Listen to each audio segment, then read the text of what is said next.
రాష్ట్ర రాజకీయాల్లో ఒక అరుదైన సన్నివేశాన్ని సందర్భాన్ని రేపు మనం చూడబోతున్నాం. అదేంటంటే కేబినెట్ భేటీ ఉంది. కాకపోతే సచివాలయంలో కాదు, మేడారంలో హరిత హోటల్లో. దానికి సంబంధించే ఈ బ్రేకింగ్. ఇది ఇంట్రెస్టింగ్ భేటీ. మేడారంలో హరిత హోటల్లో రేపు సాయంత్రం 5 గంటలకు కేబినెట్ భేటీ ఉంటుంది. సచివాలయం బయట తొలిసారిగా కేబినెట్ సమావేశం అవుతోంది. మేడారం మాస్టర్ ప్లాన్ పై చర్చించనుంది కేబినెట్. ఎంపీటీసీ, జడ్పీటీసీ, మున్సిపల్ ఎన్నికలు, రిజర్వేషన్లు, జిల్లాల పునర్విభజనతో పాటు ప్రాజెక్టులపై కూడా చర్చ జరగనుంది రేపటి సమావేశంలో. కేబినెట్ భేటీకి సంబంధించి మంత్రి సీతక్క ఏమంటున్నారు? టీవీ9 స్పెషల్ కరెస్పాండెంట్ పెద్దీష్ వివరిస్తారు. పెద్దీష్, సీతక్క మనతోన్నారు. సీతక్క, ఫస్ట్ టైం సెక్రటరియట్ బయట ఈ విధంగా క్యాబినెట్ మీట్ జరగబోతుంది. అసలు ఏముండబోతున్నాయి? క్యాబినెట్ మీట్ ఇక్కడ మేడారంలో నిర్వహించాలని ఎందుకు ఆలోచన వచ్చింది?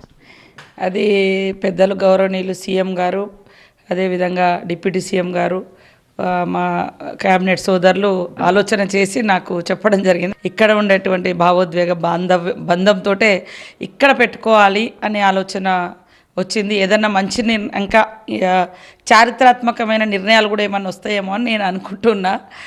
సో చాలా సంతోషం. మొదటిసారి చరిత్రలో సమ్మక్క సారలమ్మ సన్నిధి. సమ్మక్క సారలమ్మ సన్నిధి అంటే జనం ఉండే సన్నిధి. అది అంటే జనం ఉండే సన్నిధి కాబట్టి ఆ ప్రాంతంలో జనం మధ్యకి ఈరోజు క్యాబినెట్ రావడము, ఆ వనదేవతల సన్నిధిలో క్యాబినెట్ నిర్వహించడం, ఈ ప్రాంత ఆడబిడ్డగా, ఆదివాసీ బిడ్డగా, ఈ ప్రాంత ఆడబిడ్డగా నాకు కూడా చాలా చాలా గర్వంగా ఉంది.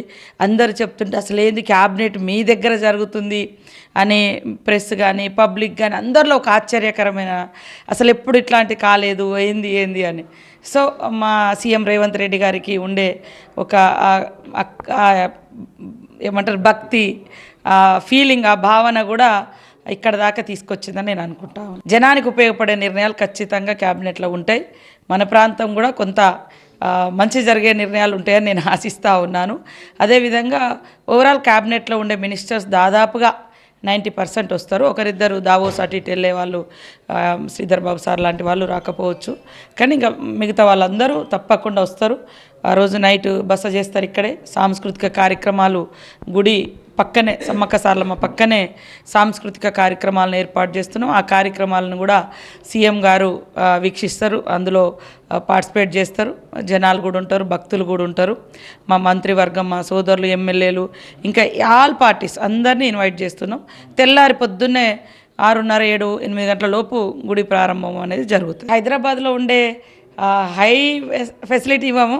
వచ్చేటువంటి భక్తులు ఎట్లయితే సమ్మక్క సారలమ్మ అంటే అడవి, వనము, కొద్దిగా రకరకాల అనుభూతులు ఉంటాయో, ఇక్కడ కూడా మా క్యాబినెట్స్ సోదరులకు కానీ, ప్రిన్సిపల్ సెక్రటరీస్, ఐఏఎస్లు, ఐపీఎస్లు, మంత్రులు, ఎమ్మెల్యేలు అందరికీ ఆ అనుభవాన్ని అనుభవించి ఆ అనుభూతిని కొంతకాలం జీవితంలో ఉంచుకునే విధంగా మాత్రం అద్భుతంగా చేస్తాం. సో నేనైతే స్వాగతిస్తూ ఉన్నా. మనం ములుగు సమ్మక్క సారలమ్మ సన్నిధితో పాటు ఇంకా రాబోయే క్యాబినెట్స్ కూడా వేరు వేరు జిల్లాల్లో పెడితే చాలా బ్రహ్మాండంగా ఉంటుందని కోరుకుంటా ఉన్నాను. సో ఇది మొత్తం మీద అయితే రాష్ట్ర ముఖ్యమంత్రి ఒక సంచలన నిర్ణయం తీసుకున్నారు. సో ఇక్కడ Telangana cabinet, entire cabinet Medaram రావడం మాత్రం నిజంగా తల్లుల మహత్యమే అని చెప్పి భావిస్తున్నారు. కెమెరా పర్సన్ మున్నాతో పెద్దీష్, టీవీ9 మేడారం.